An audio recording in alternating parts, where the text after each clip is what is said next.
There is no shortage of action here at the Eka Arena Trans Stadium in Ahmedabad as we are back for round 2 of the See It Indian Supercross Racing League.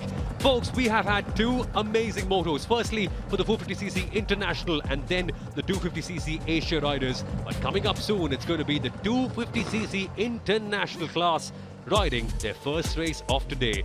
My name is Samuel Arora, joined by Supercross and Motocross royalty in Lee Hogan in the commentary box. And I can tell by the look in your eye, Lee, you love this class, don't you? Oh, absolutely I do. I can't wait to see if our Aussie boy Reed Taylor is going to come back out on top once again, riding for Big Rock Motorsports, but we're going to have to wait and see.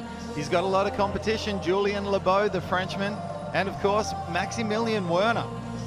Indeed, we've got 12 different riders in this class, and the average age of this class is only 23 years old, and there are riders as young as 15 as well taking part in this category in what we have in this class. This class literally represents the next generation of global stars, and of course one of them has to be Reed Taylor in the lead of the championship.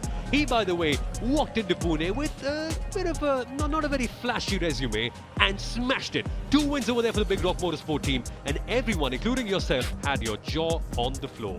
Yeah, well, let's not forget, last year was his rookie year in Australia, and he's riding like a veteran at the moment. He's looking good out there on the track. He is hoping to do likewise here at Ahmedabad, just like he did at Pune.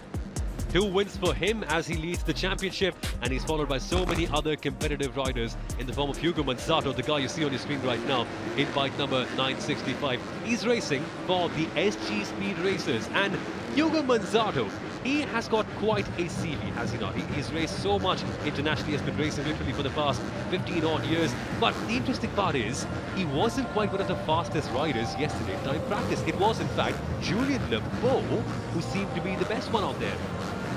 Yeah, absolutely, and we're looking forward to seeing what he's got. Hugo Manzato was the one to take it up to Reed Taylor at round 1, and I think he's going to be right up there here at round 2 as well. But Julien Lebeau, he is on a brand new bike this time. He is on a Honda. Round 1, his bike didn't turn up. He had to ride a Kawasaki 250.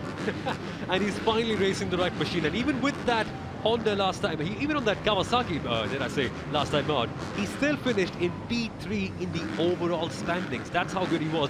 Got a P3 in the first moto and a P3 in the second moto as well. However, he was roughly 6 odd seconds behind the winner. I don't think that's going to be happening today though, because Julien Lebeau, the kind of pace he's been showing so far for the Mohites racing team, he is going to be a force to reckon with. Well, Samil, we saw what happened in the 450cc international class. All kinds of chaos in the first turn.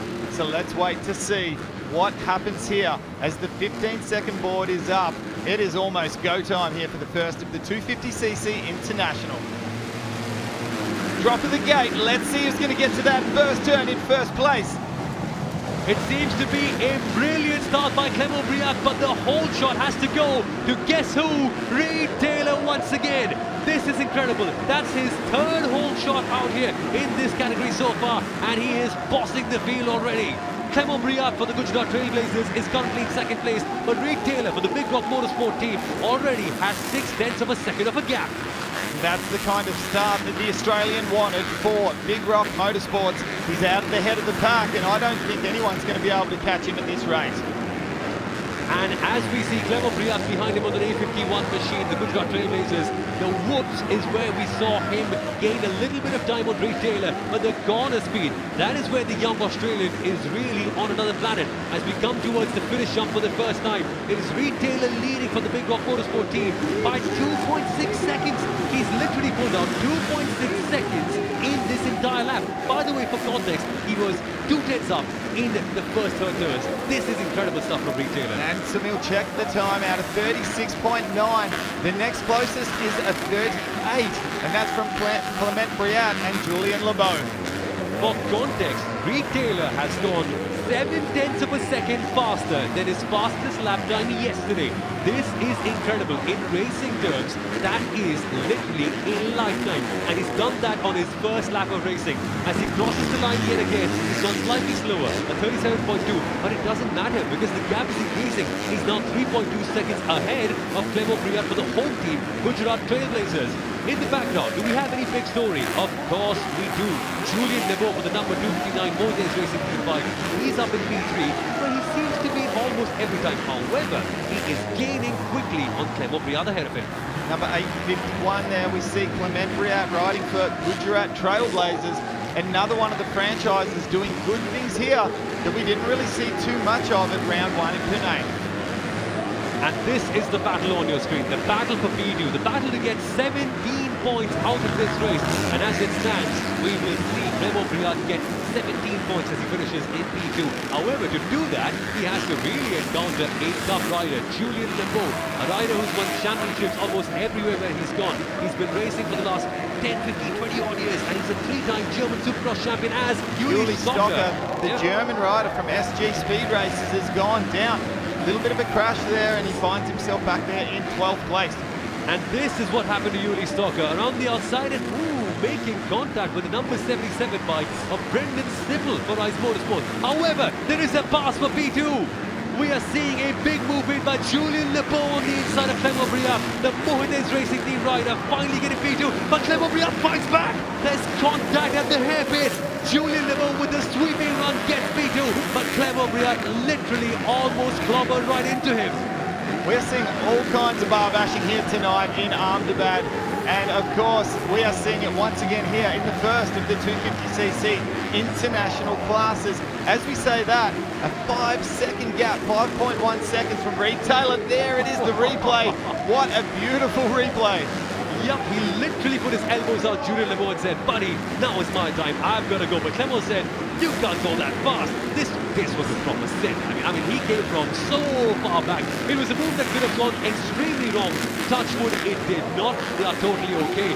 But what that does mean is that Julian Lebeau, thanks to that really desperate attempt, has now pulled up 1.3 seconds on Clement Briat. And that's the thing with those committed moves, right? When you go all out, there's a chance that it goes well. But when it doesn't go well, you end up losing more time than you actually had gained earlier. And not only that, you take the risk of going down and having a crash in the process. And that luckily has not quite happened. However, the battle is still raging heavily right behind them as we see Hugo Manzano and Enzo Polaris.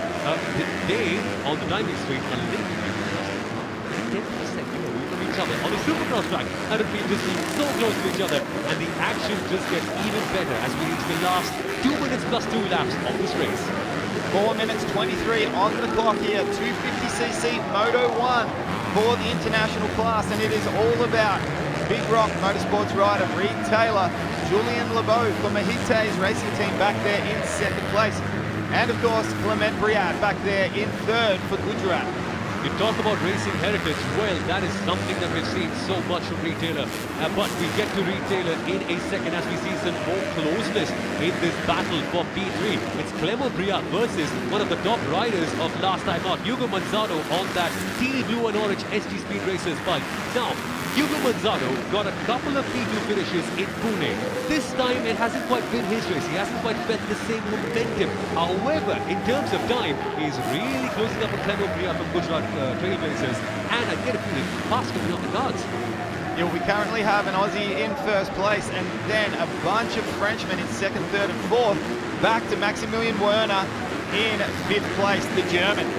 Well, we spoke about heritage, right? Matt Moss is the mentor of your leader, Reed Taylor. And for context, Matt Moss is the same guy who was down at turn number 1 in that 450cc Moto, and he climbed back all the way up to P2. And it's the same guy who's the 9-time Australian Supercross champion as he cheers on his boy, Reed Taylor. That's a good coach to have, isn't it? Yeah, well, that's a little bit of in-house cheering going on for the franchise, but also for the Aussie boys out there. So you're seeing a little bit of both going on. 8:51 on screen at the moment. Clement Briat continues to do a great job up there in the top 3. There is a battle, however. Maximilian Werner has gone down the inside of Hugo Manzano. So the number 494 for Mohidez Racing is now up into P4. And this is incredible because Maximilian Werner, who got the whole shot in that last Moto in Pune, he didn't quite get the best run this time. However, the pace has been on his side and he's past Hugo Manzano. And this will be huge for the championship because coming into this round, Maximilian Werner walked in with only 19 points and in P7. He's bringing in some really crucial points from Mohidez Racing, who now have 2 bikes in the top 4. Now, I had a funny feeling, Sunil, that Julian Lebeau for Mohidez would do a much better ride this weekend. We touched on it a little bit earlier, how his bike got caught in customs at the first round. He wasn't able to ride his Honda 250 that he was supposed to. So he's looking a lot more at home here. The gap is now 7.5 seconds. So Reed Taylor, what an amazing job. This is quite something. Reed Taylor is on course to go ahead and beat his own record of having the biggest victory margin in the entire championship. In Pune, he beat Hugo Manzano in that first moto by 11.3 seconds. We've got the final lap of the race ongoing. Reed Taylor is still absolutely smashing it outside of the park. He is, on an average, 1 second faster than everyone on track. How? On a 40-second lap? It's like he's got 1 minute. Yeah, look, I thought he was in a league of his own at round 1 in Pune, but he has stepped it up another level here. And you know, that is confidence, Sunil. That is what confidence does to you.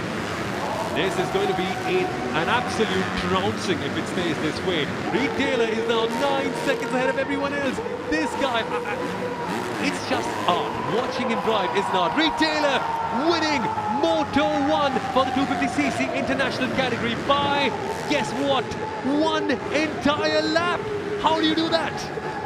Look, I think there's just that little bit of a gap back there now. I think it's 11.4 seconds back to Julien Lebeau. Mahite is taking second place. An amazing job there.